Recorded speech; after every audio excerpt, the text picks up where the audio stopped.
Hello students of class 10th math बच्चे। Previous lecture में मैंने आपका जो चैप्टर नंबर 11 था बेटा कंस्ट्रक्शन वो डन करा है। अब बेटा मैं आपका चैप्टर नंबर 6 ट्राइंगल आपके लिए लेके आ रही हूँ। देखो बेटा, आपने ट्राइंगल की बड़ी बेसिक सी प्रॉपर्टी जो हैं पढ़ी हुई हैं सारी की सारी, है ना। क्लासिफिकेशन ऑफ अ ट्राइंगल पढ़ा हुआ है, आपने टाइप्स ऑफ ट्राइंगल्स पढ़ी हुई हैं। फिर भी आपकी नॉलेज के लिए एक और मैंने रिवाइज करवा दी हैं आपको। देखो बेटा, इसमें सबसे पहले आपने ट्राइंगल की क्लासिफिकेशन दो तरह के ट्राइंगल्स में की जाती है। एक तो जिनकी साइड्स इस तरीके से स्लैंट होती हैं और एक साइड जिसमें एक हाइट होती है जिसको बोलते हैं हम राइट एंगल ट्राइंगल। ठीक है, अब देखो बेटा, क्लासिफिकेशन को छोड़ के हम ट्राइंगल की टाइप्स के बारे में बात करते हैं। तो ट्राइंगल जो है बेटा वो मेनली तीन तरह से डिस्कस करी जाती है। आपको पता है, सबसे पहले इसमें आती है इक्विलेटरल ट्राइंगल। इक्विलेटरल ट्राइंगल को क्या होती है बेटा, जिसमें आपके तीनों साइड्स और आपके तीनों एंगल्स क्या होते हैं इस इक्वल, उसको बोलते हैं बेटा equilateral triangle. And area of equilateral triangle which is equals to √3/4 side square, ये आपका एरिया होता है इक्विलेटरल ट्राइंगल का। और बेटा इसके बिना आपको आता है आइसोलेसिस ट्राइंगल। आइसोलेसिस ट्राइंगल कौन सा होता है बेटा, जिसमें आपके दो साइड्स इक्वल होती हैं लेकिन उनके दो एंगल्स इक्वल हमें एक थ्योरम के तहत करते हैं। हम सीधा नहीं बोल देते कि उनके एंगल्स भी इक्वल हैं, इसके लिए ना हम एक थ्योरम का यूज़ करते हैं। और वो थ्योरम आपने क्लास 9 चैप्टर 7 ट्राइंगल्स में रीड करी हुई है। और उस थ्योरम में है क्या कि अगर ट्राइंगल की दो साइड्स इक्वल हों तो उनके अपोजिट एंगल्स भी इक्वल हो जाएंगे। ठीक है ना, अगर दो साइड्स क्या हैं इक्वल हैं तो उनके अपोजिट एंगल्स भी क्या हो जाएंगे बेटा, इक्वल हो जाएंगे। और आइसोलेसिस ट्राइंगल का एरिया निकालने का फॉर्मूला क्या है, 1/2 इंटू बेस इंटू हाइट। अगर आपको हाइट नहीं पता हो तो आपने class 9 chapter 12 Heron's formula read करा हुआ है। ठीक है, उसके बेटा बाद हम चलते हैं पॉइंट 3 के ऊपर। और जो आपका पॉइंट 3 है वो है आपका scalene triangle. And scalene triangle में कोई भी आपकी साइड इक्वल नहीं होती। ठीक है, स्केलर में कोई भी साइड बेटा आपकी इक्वल नहीं होती। और इसके बिना आपकी फोर्थ ट्राइंगल जो आती है वो क्लासिफिकेशन में आती है बेटा, वो टाइप्स में नहीं आती।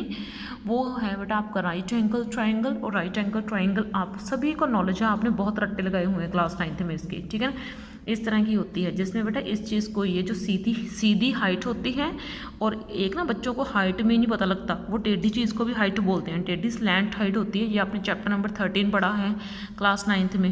कौन में इसको स्लैंट हाइट बोला जाता है। और जो सीधी होती है वो एच होती है, वो 90 डिग्री का एंगल बनाती है, ऑलवेज परपेंडिकुलर हाइट जिसको हम बोलते हैं। तो राइट एंगल ट्राइंगल में ये परपेंडिकुलर है और नीचे आपका क्या आ जाता है बेस, और इधर क्या आ जाता है आपका हाइपोटेनियस, और यहाँ पे क्या बनता है आपका 90 डिग्री का एंगल। ये बेसिक सी नॉलेज है, ठीक है ना। लेकिन आपको ट्राइंगल चैप्टर शुरू करने से पहले उसके नेम का मीनिंग पता होना चाहिए। और एंगल सम प्रॉपर्टी आपने बहुत अच्छे तरीके से आपको आती है, that sum of the 3 angles of a triangle is equal to 180 degree. ठीक है, और एरिया तो मैंने आपको बता ही दिया है। अगर आपको एरिया नहीं, मतलब आपको हाइट नहीं गिवन है, तो ये आपने एरिया ऑफ ट्राइंगल का जो फॉर्मूला है हेरॉन्स फॉर्मूला क्लास 9th में रीड करा है, जिसमें एस हम सेमी पेरीमीटर को बोलते हैं। और semi perimeter which is equal to sum of all sides of the triangle upon 2। ठीक है, और ये ABC साइड्स होती हैं ट्राइंगल की, ये आपने सारा अच्छे से रीड करा हुआ है। तो S is equal to A + B + C upon 2 which is half of the perimeter. ठीक है, और अगर ना एक आपको मैं हाइट के बारे में नॉलेज देती हूँ। अगर आपको हाइट, एक तो होता है ट्राइंगल, ये ट्राइंगल की हाइट है। ठीक है ना, जैसे अगर मैं आपको डिफ्रेंशिएट डालूँ तो यहाँ पे देखो, एक तो होती है आपको हाइट सीधे दिख जाती है। ठीक है ना, तो आप बोलोगे कि ये हाइट है और ये इसका बेस है, आप जल्दी जल्दी से फॉर्मूले से निकाल लोगे। लेकिन कई बार ना ऐसे आपको ट्राइंगल दी होती है जिसकी आपको हाइट नहीं बल्कि उसकी जगह पर स्लैंट हाइट गिवन होती है। तो वहाँ पे आपको जो हाइट हो देखनी होती है ना, वो बाहर वाली तरफ होती है। तो सभी ट्राइंगल्स की हाइट अंदर वाली तरफ नहीं होती। जो ट्राइंगल कई बार हमें जो उसकी हाइट है वो रिकन्स्ट्रक्ट करनी पड़ती है बेटा, हमें उसकी ओरिजिनल हाइट नहीं दिखती। ठीक है ना, तो फॉर्मूला लगाने के लिए हमें वो हाइट रिकन्स्ट्रक्ट करनी पड़ती है। ठीक है, तो ये मैंने आपको थोड़े से बेसिक्स समझा दी हैं। जो आपकी नेक्स्ट वीडियो मैं बनाऊंगी ना वो इसके ऊपर बनाऊंगी, सिमिलर ट्राइंगल्स। ठीक है, सिमिलर ट्राइंगल्स कौन सी होती हैं? Similar triangles are said to be congruent. Similar triangles उनको बोला जाता है जिनके कॉरस्पॉन्डिंग एंगल्स इक्वल होते हैं और जिनके कॉरस्पॉन्डिंग साइड्स इक्वल होते हैं। इसको जानने के लिए ना आपको जो कॉन्ग्रुएंसी चैप्टर है उसके बारे में नॉलेज होनी चाहिए। ठीक है, कि कॉन्ग्रुएंसी क्या होती है। कॉन्ग्रुएंसी होता है कि जब दो चीज़ें सेम शेप और सेम साइज़ की होती हैं तो उसको हम कॉन्ग्रुएंट फिगर्स बोलते हैं, है ना। लेकिन कॉन्ग्रुएंसी और सिमिलैरिटी में थोड़ा सा डिफरेंस है, वो भी मैं आपको समझाऊंगी। तब देखो बेटा, जैसे मैं ना बड़ी बेसिक से एग्जांपल लूँ कॉन्ग्रुएंसी की।